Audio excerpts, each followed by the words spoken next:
A principios de febrero de este año, el Programa de las Naciones Unidas para el Desarrollo publicó un informe en el que se señalaba, y ahora cito, que la sensación de protección de la población se encuentra por debajo del mínimo en casi todos los países, y ahora escuchen, y que 6 de cada 7 personas en el mundo, 6 de cada 7 personas en el mundo sufren un sentimiento de inseguridad.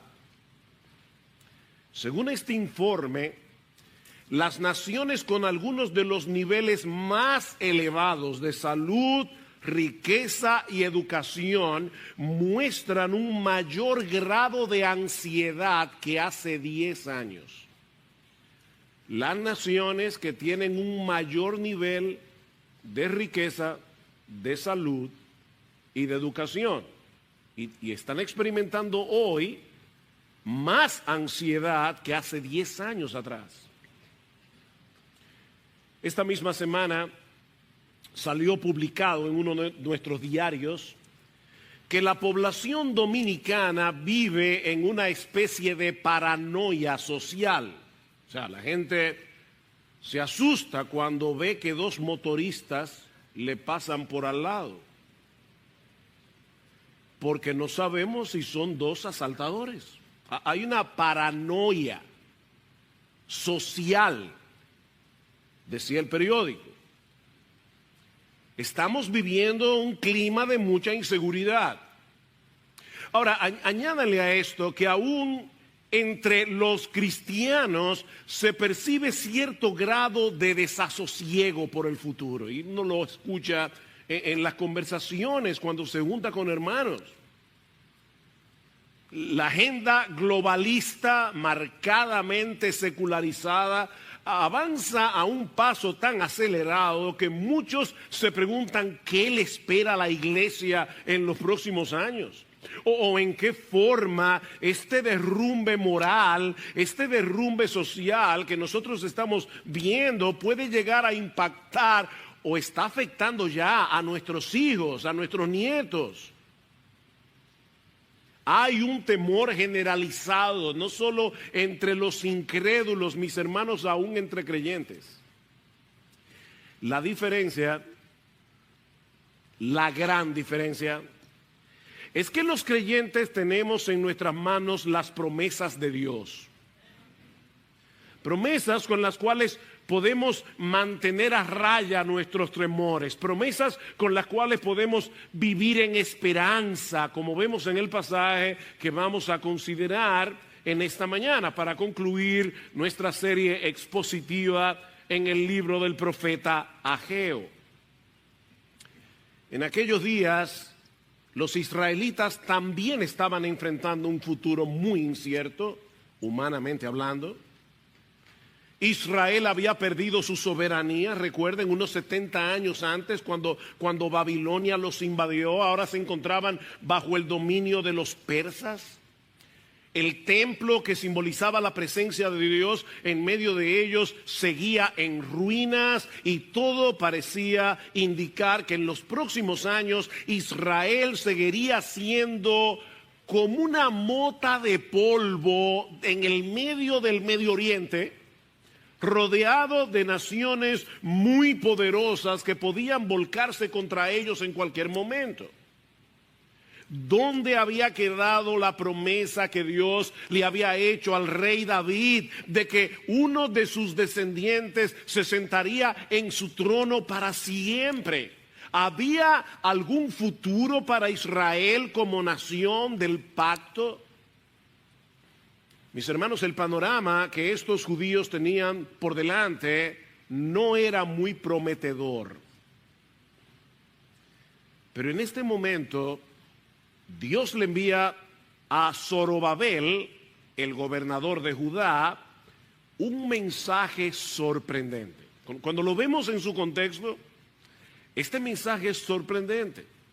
Un mensaje que Ageo debía incluir. El Espíritu Santo movió a Ageo para que incluyera ese mensaje que fue dirigido particularmente, primariamente a Zorobabel. Él debía escribirlo en este libro, para que el pueblo de Dios a través de todos los siglos pudiera animarse leyendo el mensaje que Dios le envió a Zorobabel en aquel día. Mi hermano, tú y yo necesitamos abrazar de corazón el mensaje que Dios le envió a Zorobabel. Ese mensaje está aquí. Dios hubiera podido darle un mensaje privado a Zorobabel y no haberlo incluido en su palabra. Pero ¿sabes por qué ese mensaje está aquí? Porque Dios sabía que tú y yo necesitábamos ese mensaje. Era para Zorobabel y era para ti, y era para ti, y era para ti, y era para mí. Y Dios quería que Zorobabel en ese momento, en medio de tanta debilidad, en medio de tanta inseguridad, en medio de tanto temor por el futuro, Dios quería que Zorobabel supiera tres cosas. Y que tú y yo supiéramos esas mismas cosas. En primer lugar, que sus planes se cumplirían sin lugar a dudas. Porque nuestro Dios posee un dominio absoluto sobre todas las cosas. Los planes de Dios se van a cumplir. Versículo 20 otra vez. Y la palabra del Señor vino por segunda vez a Ageo el día 24 del mes. Es decir, el mismo día del mensaje tercero. El 18 de diciembre en nuestro calendario. Dios le envió otro mensaje a Ageo, pero esta vez dirigido específicamente a Zorobabel. ¿Y cuál fue el mensaje? Mis hermanos, pongan atención a la gramática de este texto. Pongan atención. Versículo 21. Habla a Zorobabel, gobernador de Judá, diciendo yo. Esa es la palabra clave de todo este pasaje. Yo, Dios, estremeceré los cielos y la tierra. Yo volcaré el trono de los reinos. Yo destruiré el poder de los reinos de las naciones. Yo volcaré el carro y a los que montan en él, y caerán los caballos y sus jinetes, cada uno por la espada de su hermano. En aquel día, declara el Señor de los ejércitos, yo te tomaré a ti, Zorobabel, hijo de Salatiel, siervo mío, declara el Señor, y yo te pondré como anillo de sello, porque yo te he escogido, declara el Señor. 7 veces en 3 versículos. Yo lo haré, yo lo haré, yo lo haré. De ahí el título de mi sermón, espera en mí que yo lo haré. Yo lo haré. Esto no es lo que Dios tiene la esperanza de llevar a cabo siempre que no suceda ningún imprevisto. Ustedes ven gente que le dice, mira fulano, yo espero tenerte esto a tiempo, yo espero estar en tu casa el martes con esto, siempre y cuando no suceda nada. Eric estaba supuesto a estar aquí hoy para dirigir una reunión, pero no está. Porque nosotros no tenemos control de todas las cosas. Pero nuestro Dios sí.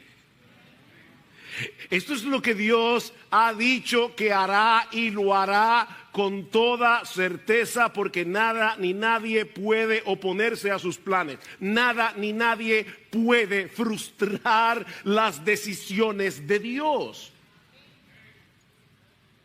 El futuro será como Él ha decidido que sea, porque Él controla todas las cosas, porque para eso Él es Dios. En los decretos de Dios no hay lugar para incertidumbre, no hay lugar para un pequeño margen de error. No, para Dios no hay ni un pequeñísimo margen de error, porque no hay un rincón en todo el universo que Él ha creado donde Él no ejerza una absoluta y total soberanía. Nuestro Dios no tiene rival. Nuestro Dios no tiene nada que se le asemeje. De hecho, él mismo dice en Isaías capítulo 46, versículo 9, no hay ningún Dios como yo, que anuncio lo por venir desde el principio y desde la antigüedad lo que aún no era hecho, que digo, mi consejo, mi decreto permanecerá y haré todo lo que quiero. ¿Oyeron eso? Todo, no un 50%, no un 99%. No hay nada que nuestro Dios se proponga hacer que Él no pueda llevarlo a cabo, porque no existe un poder sobre la tierra que pueda ponerle resistencia. Todos los habitantes de la tierra son considerados como nada, dijo Nabucodonosor, el gran emperador de Babilonia. Todos los habitantes de la tierra, todos son considerados como nada comparados con Dios. Toda la humanidad completa, cada ser humano queda reducida a nada, incluyendo a los ricos, incluyendo a los poderosos. Y Él hace según su voluntad, sigue diciendo Nabucodonosor. Tenía una mejor teología que muchos evangélicos en el día de hoy. Él hace según su voluntad en el ejército del cielo y en los habitantes de la tierra, y no hay quien detenga su mano y le diga ¿qué haces? Ni en el cielo ni en la tierra existe un poder que pueda frenar, que pueda frustrar los planes de Dios. Isaías 40:15. Oigan esto, hermanos. He aquí que las naciones le son como la gota de agua que cae del cubo, y como menudo polvo en la balanza le son estimadas. ¿Te parece muy poderosa la ONU? Parece poderosa. ¿Te parece poderoso el poder militar de Rusia? ¿O el poder militar de los Estados Unidos de Norteamérica? Bueno, déjame decirte que para Dios, la ONU, la OEA, Estados Unidos, Rusia, Ucrania y todos los países juntos son como esa gota de agua que cae del cubo cuando tú estás limpiando casa. Tú moviste el cubo, se cayó una gota de agua, y esas son todas las naciones juntas para Dios. Imagínate por un momento que tú vas al mercado a comprar mangos, y los mangos los pesan, y tú le dices a la persona, mira, límpiame bien ese mango porque yo no quiero que el polvo me lo ponga más caro. Eso sería ridículo. Bueno, eso es exactamente lo que dice aquí. Dice que todas las naciones son como menudo polvo en la balanza. O sea, así como el polvo pegado del producto no puede mover la balanza, las naciones tampoco. Y sigue diciendo Isaías, como nada son todas las naciones delante de ti, y en su comparación serán estimadas en menos que nada y que lo que no es. Como si no existieran. Mira, mi hermano, mi hermana, no cometas el error de comparar el poder de las naciones y de todos esos organismos internacionales con nuestra capacidad de respuesta, porque te vas a llenar de ansiedad. Te vas a llenar de temor. No compares el poder de esas naciones contigo, no compares el poder de esos organismos contigo. De Moisés se dice en Hebreos capítulo 11 que por la fe dejó a Egipto, no temiendo la ira del rey. ¿Sabes por qué? Porque se sostuvo como viendo al invisible. No temiendo la ira de Faraón, porque él se sostuvo como viendo al invisible. Mi hermano, espera en ese Dios que puede decir con toda certeza, yo lo haré. Espera en mí, yo lo haré. Porque Él sigue sentado en su trono, gobernando todas las cosas para su gloria y para el bien de su pueblo, aunque en este momento no tengamos ni idea de lo que Él está haciendo ni por qué. Lo segundo que Dios le dice a Zorobabel y a todos nosotros en el día de hoy es que todos los reinos rivales de Dios serán destruidos. Todos. Ninguna oposición contra Dios prevalecerá. Versículo 21.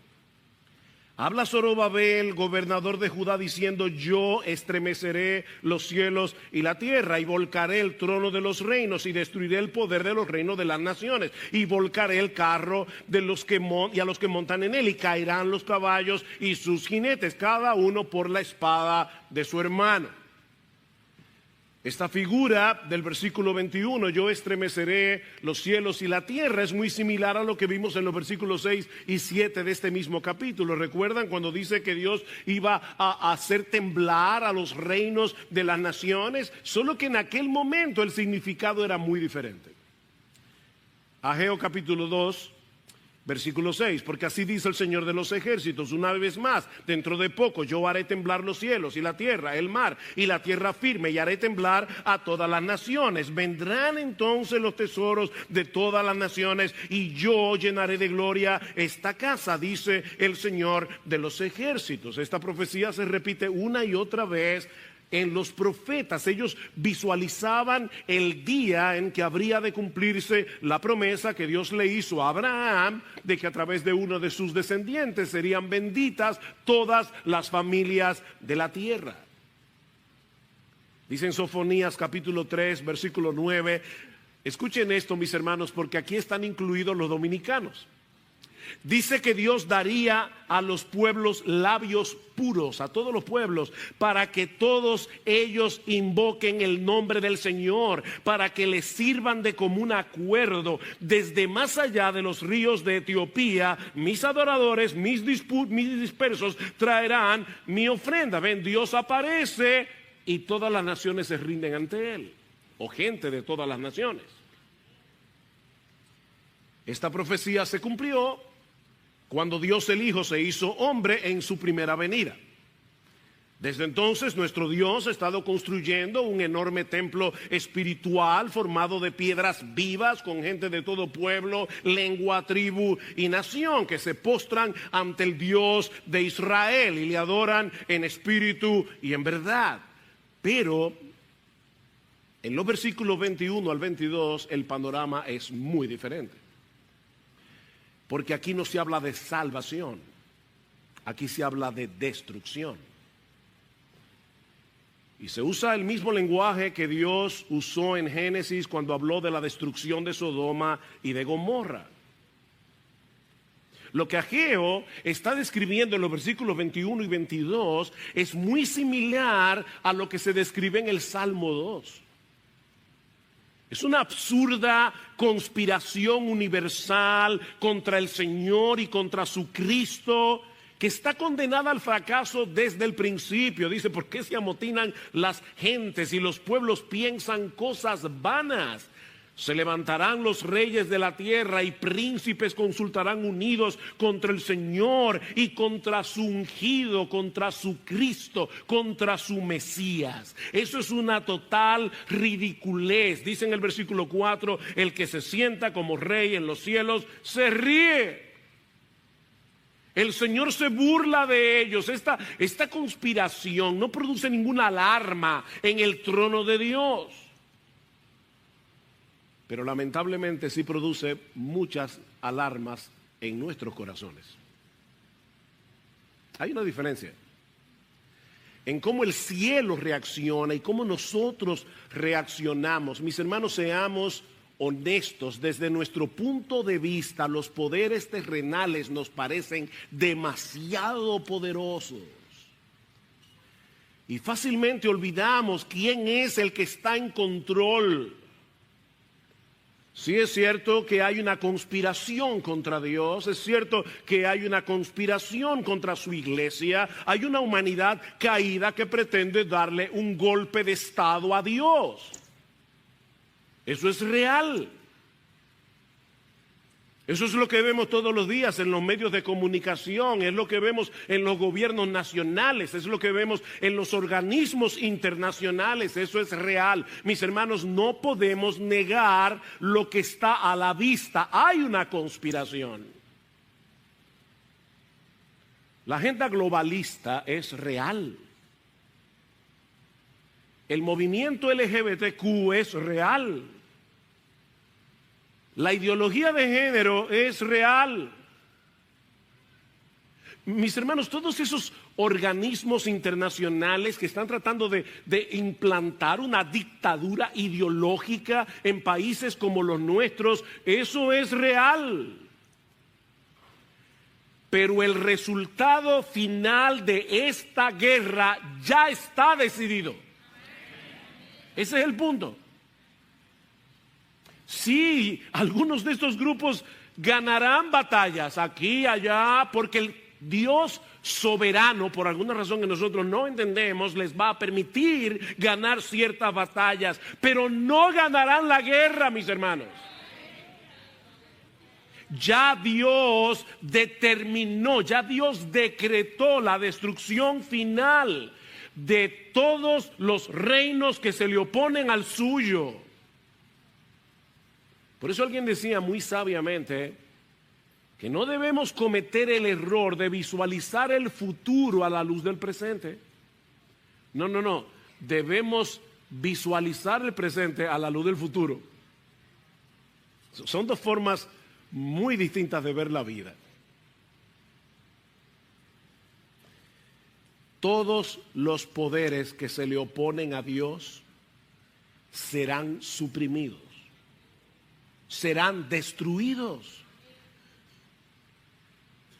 Esta profecía tendrá su cumplimiento final y definitivo cuando el Señor Jesucristo regrese en gloria. Dice en Apocalipsis capítulo 19, hay una batalla y al final Jesucristo vence. Pero ¿saben qué, mis hermanos? A través de toda la historia, una y otra vez, nosotros vemos al Dios soberano poniendo límites al mal. Cuando Hitler inauguró el Tercer Reich, o sea, el Tercer Imperio, en enero de 1933, Hitler anunció con bombos y platillos que estaba inaugurando un reino que iba a durar 1000 años. ¡Wow! 1000 años. Duró 12 años, 3 meses y 8 días.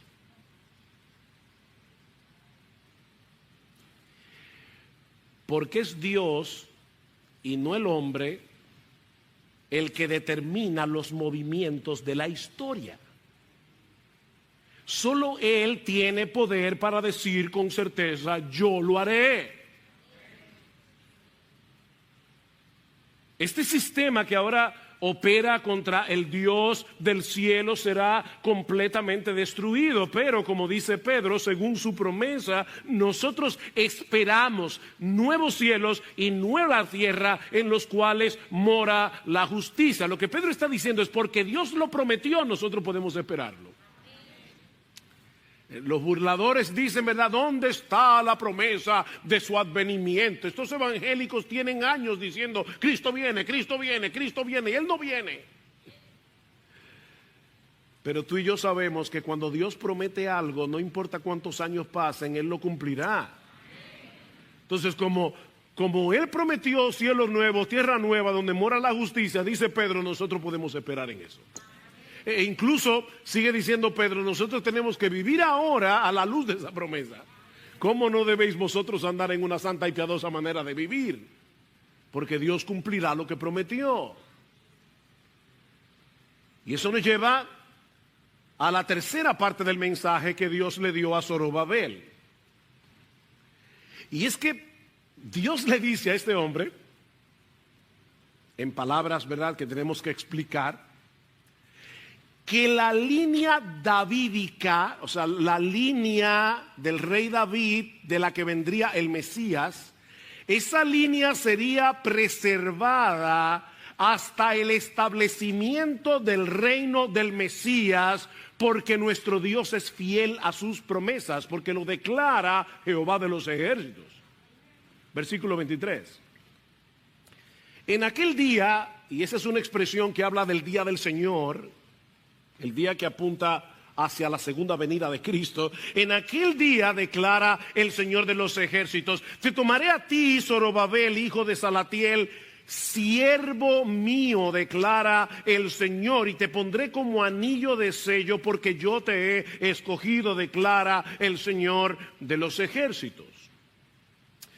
Para poder entender esta parte del mensaje, es necesario que nosotros sepamos quién era Zorobabel. A lo largo de esta serie hemos estado hablando de Zorobabel, el gobernador de Judá, pero no hemos hablado mucho acerca de él, de hecho casi nada. ¿Quién era Zorobabel? Bueno, Zorobabel era nieto de Joacim. Oh, wow. Pastor, ¿y quién era Joacim? Bueno, Joacim fue el último rey de la línea davídica que reinó legítimamente en Jerusalén antes del cautiverio babilónico. Después de Joacim, que fue llevado cautivo a Babilonia, Nabucodonosor puso como títere a su tío Sedequías, pero era un rey títere, el rey legítimo de la línea de David, el último rey legítimo que reinó en Israel, en Jerusalén, antes del cautiverio babilónico, fue Joacim, el abuelo de Zorobabel.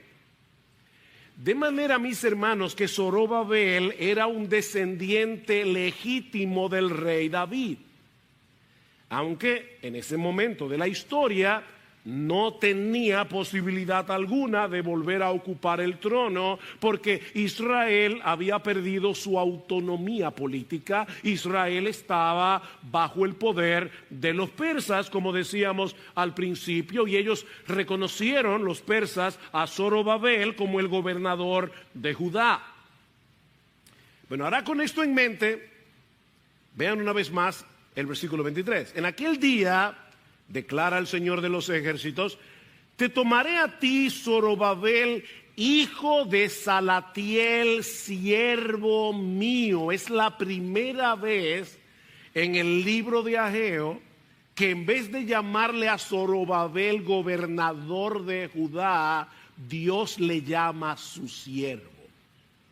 La primera y única vez. Tú eres mi siervo, y ese es un título que se usa en el Antiguo Testamento para referirse a David y para referirse al Mesías descendiente de David. De hecho, lo pueden ver claramente si leen los capítulos 40 al 55 del libro de Isaías. Verán como una y otra vez Dios se refiere al Mesías como su siervo. Y ahora le dice: yo te pondré como anillo de sello, porque yo te he escogido.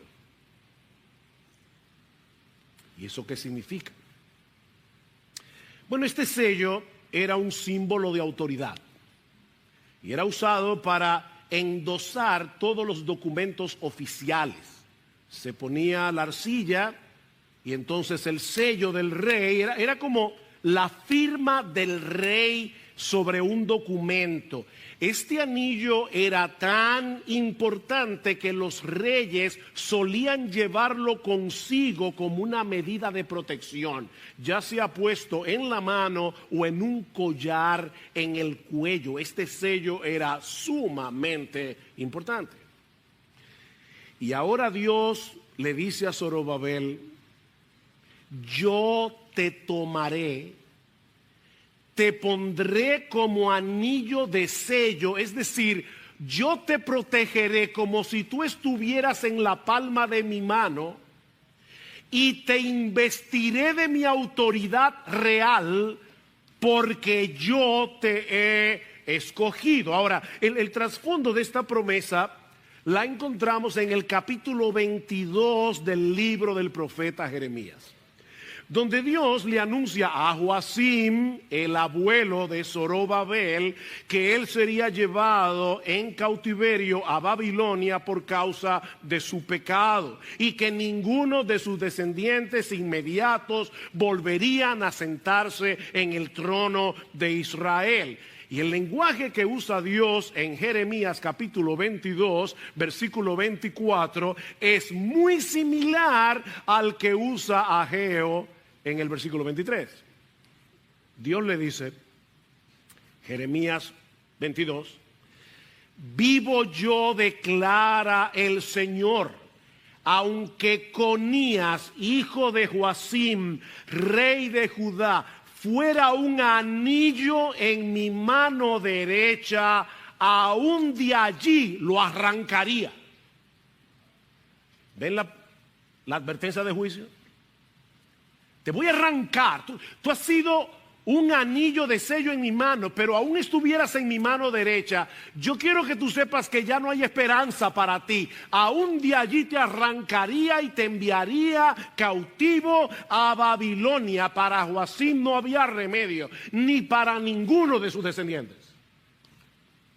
Pero ahora Dios le está prometiendo a Zorobabel revertir esas palabras de juicio. La promesa mesiánica que Dios le hizo a David habría de cumplirse con un descendiente de Zorobabel. Yo te he escogido como mi siervo, yo te protegeré como un anillo de sellar en mi propia mano y yo te investiré de autoridad. Zorobabel no tenía ninguna importancia política. Para las naciones circundantes, Zorobabel era un don nadie, era el gobernador de una pequeñita nación en Medio Oriente sin ninguna importancia. Zorobabel no era nadie a los ojos del mundo. Era el gobernador de una pequeña nación bajo el dominio de los persas. Y un poco más adelante iban a estar bajo el dominio de los griegos, y unos años más adelante iban a estar bajo el dominio de los romanos. Humanamente hablando, era muy improbable que Dios cumpliera la promesa que le había hecho a David, pero nuestro Dios es fiel. Y él preservó a los descendientes de Zorobabel por más de 500 años. Hasta que llegamos al capítulo 1 del Evangelio de Mateo. ¿Y qué leemos allí?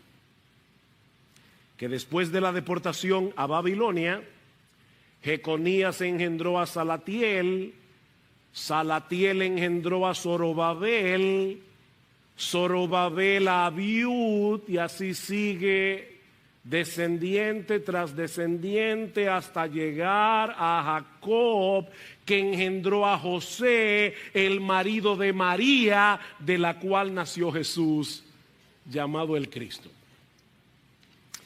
Déjame hacerte una pregunta. ¿A ti te aburren las genealogías? ¿Tú crees que la Biblia sería mejor, sería más emocionante si no tuviera genealogías?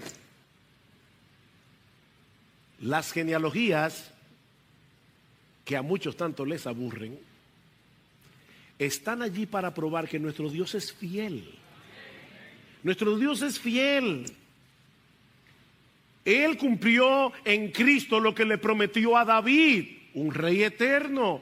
¿Cómo comienza Mateo? Este es el libro de la genealogía de Jesucristo, hijo de David, hijo de Abraham. Si nosotros no tuviéramos todas esas genealogías, no podríamos trazar la fidelidad de Dios, preservando a toda una nación, generación tras generación, hasta que Dios cumpliera la promesa de que David se levantaría un rey que se sentaría en su trono para siempre, que de un descendiente de Abraham se levantaría uno en el cual serían benditas todas las familias de la tierra.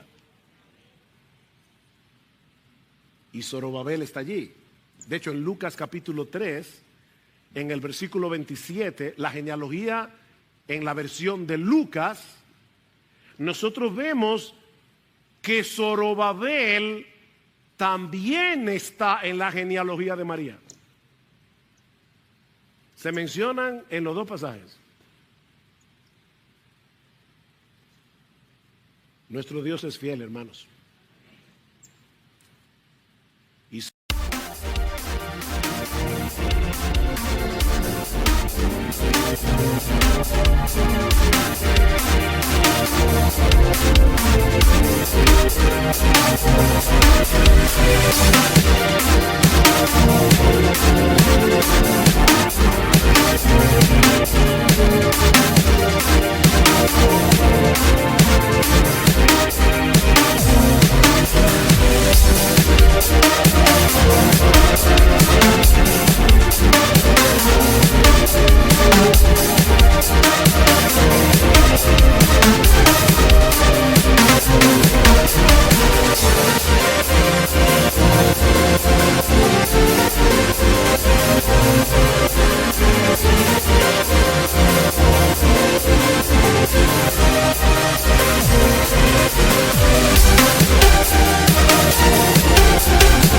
Israel tuvo que esperar 520 años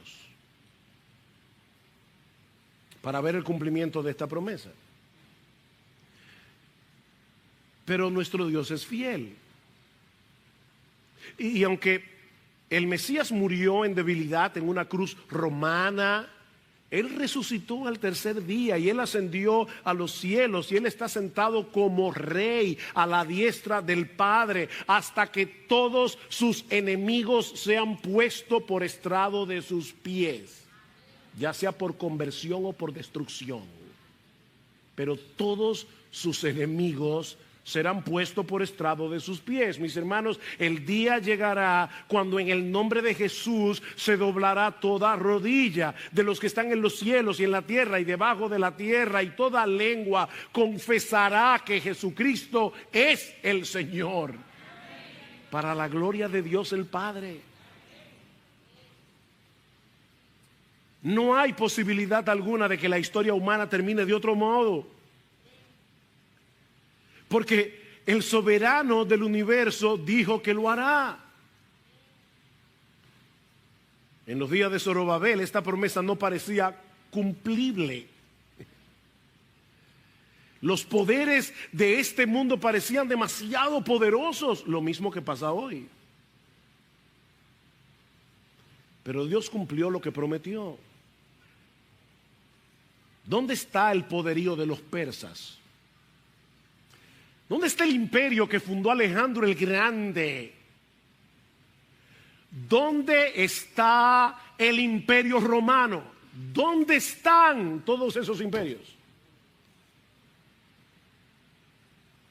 Pero Jesús está sentado en su trono y volverá por segunda vez, como dice Pablo en 2 Tesalonicenses, para dar retribución a los que no conocieron a Dios ni obedecen al evangelio de nuestro Señor Jesucristo. Óyeme bien, mi amigo, no seas uno de esos de los que dice Pedro que se burlan preguntando: ¿y dónde está la promesa de su advenimiento? Cristo viene por segunda vez, y si tú no te has arrepentido de tus pecados, si tú no has venido a Cristo en arrepentimiento y fe, humillado, pidiendo perdón, el día de su venida será tu desgracia. Él vendrá para dar retribución a los que no conocieron a Dios ni obedecen al evangelio de nuestro Señor Jesucristo. Óyeme bien, mi amigo, los cuales sufrirán pena de eterna perdición, excluidos de la presencia del Señor y de la gloria de su poder, cuando venga en aquel día para ser glorificado en sus santos y ser admirado en todos los que creyeron. Tú y yo veremos ese día y admiraremos extasiados a nuestro bendito Salvador. Esperen Dios, que Él lo hará. No tengas la menor duda de eso, mi hermano. El reino del Mesías será establecido en los cielos nuevos y en la nueva tierra, y toda la tierra será llena del conocimiento de la gloria de Jehová, como las aguas cubren el mar, como dice Habacuc 2:14.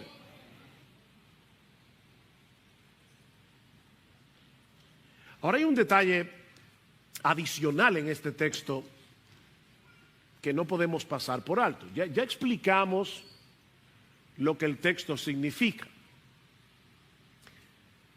Ahora, hermanos, ¿para qué Dios le dijo todo eso a Zorobabel? Ahora vamos a ver el libro entero, ¿verdad? El contexto en el libro entero. ¿Para qué fue que Dios le dijo todo eso a Zorobabel? Espera en mí, yo lo haré, yo lo haré, yo lo haré. Yo voy a destruir los reinos de las naciones. Nadie se puede oponer a mí. El reino del Mesías prevalecerá. Era para que Zorobabel ahora se sentara tranquilo. Bueno, ya no hay problema. Esperemos que Dios destruya a los malos, que el Señor establezca su reino y nosotros sentémonos aquí a esperar. ¿Fue para eso? ¿O fue para animarlo a continuar con la reconstrucción del templo? Poniendo piedra sobre piedra, con la vista puesta en ese futuro glorioso que nos espera. El templo se acabó de construir 5 años más tarde, en el 515 antes de Cristo. No era un templo como el de Salomón, no era tan espectacular, pero ellos terminaron la obra que Dios les dijo que hicieran. Zorobabel, yo solo te pido, yo no te pido que tú hagas un edificio súper, ultra espectacular. Yo te pido que termines el templo. Piedra sobre piedra, piedra sobre piedra. Y Zorobabel desaparece del panorama hasta Mateo 1.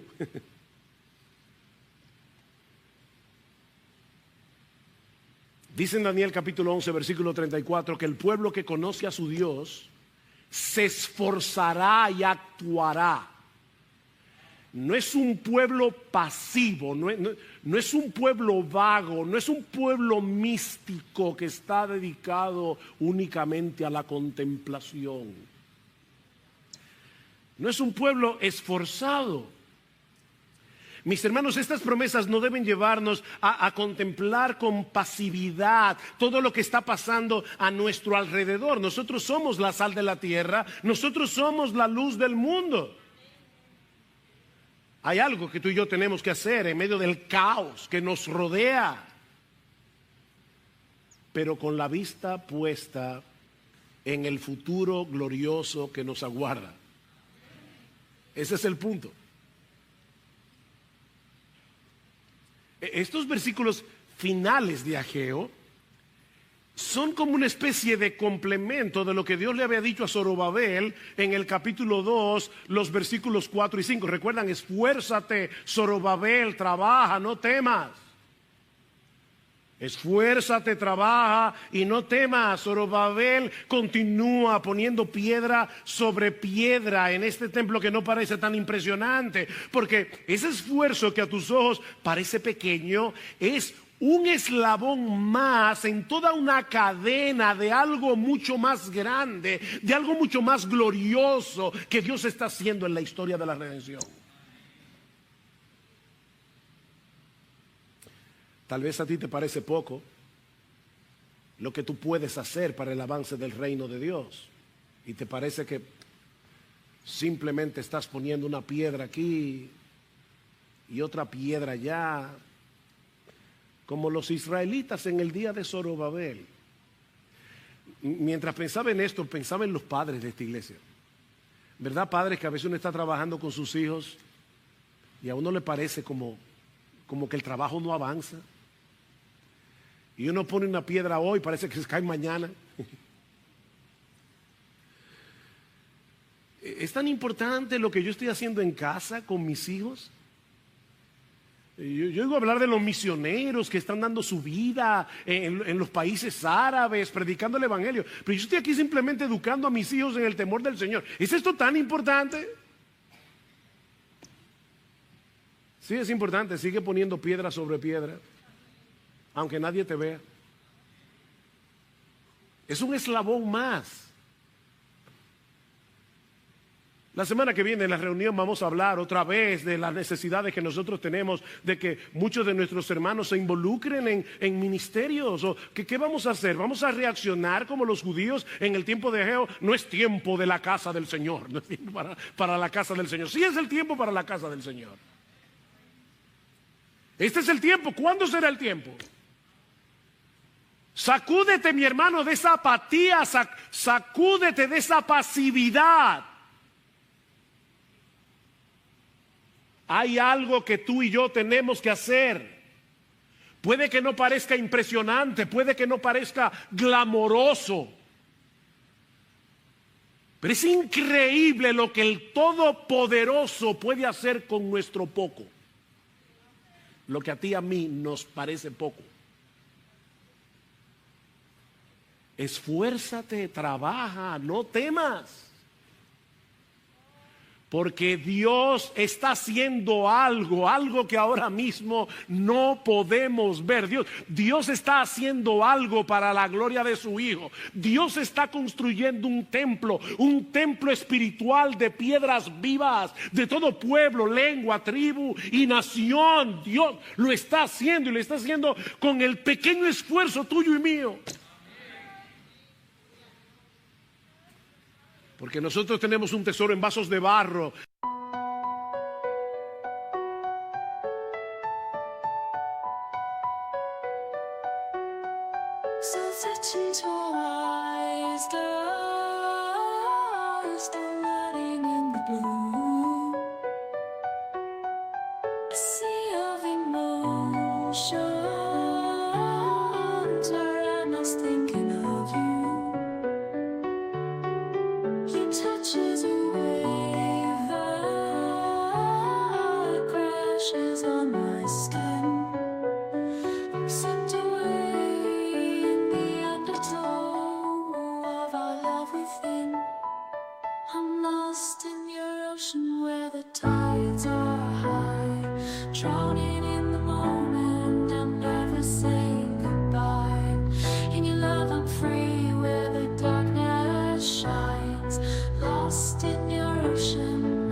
Whispering my name, a silence call that beckons me.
¿Sabes para qué? Para que la excelencia del poder sea suya y no nuestra. Somos como Zorobabel, estamos aquí poniendo una piedra y otra piedra y otra piedra y uno dice, ¿a dónde va a llegar esto?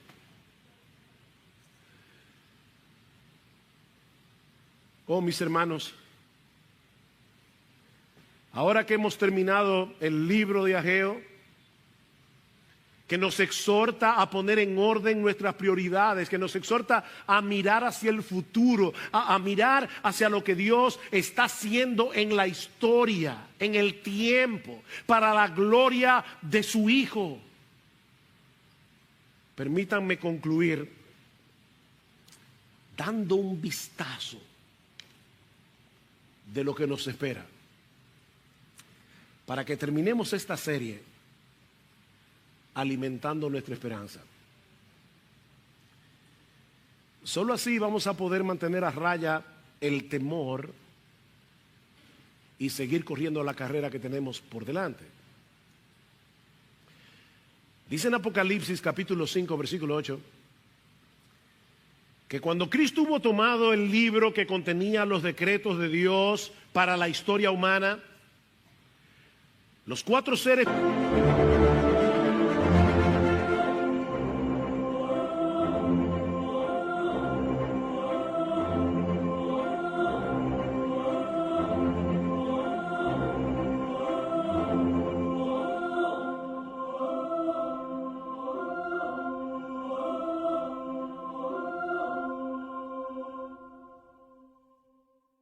vivientes, hermano, escucha este pasaje tan conocido como si lo estuvieras escuchando por primera vez. Vislumbra lo que tú y yo vamos a ver en el futuro.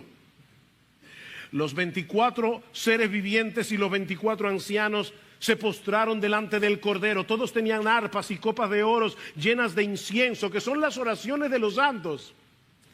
Y cantaban un nuevo cántico diciendo, digno eres de tomar el libro y de abrir sus sellos, porque tú fuiste inmolado y con tu sangre nos has redimido para Dios de todo linaje y lengua y pueblo y nación, y nos has hecho para nuestro Dios reyes y sacerdotes y reinaremos sobre la tierra.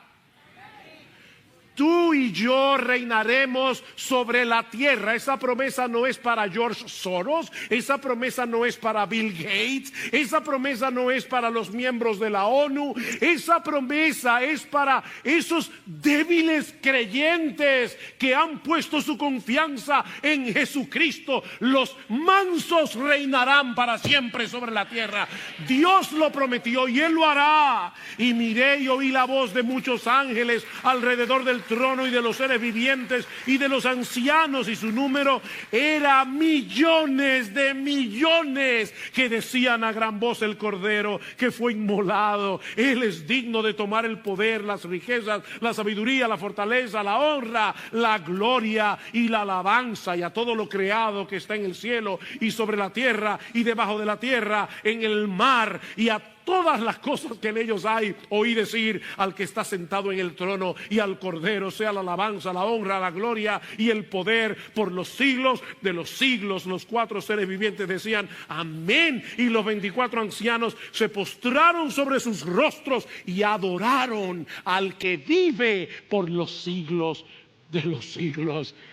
Glorias sean dadas a nuestro bendito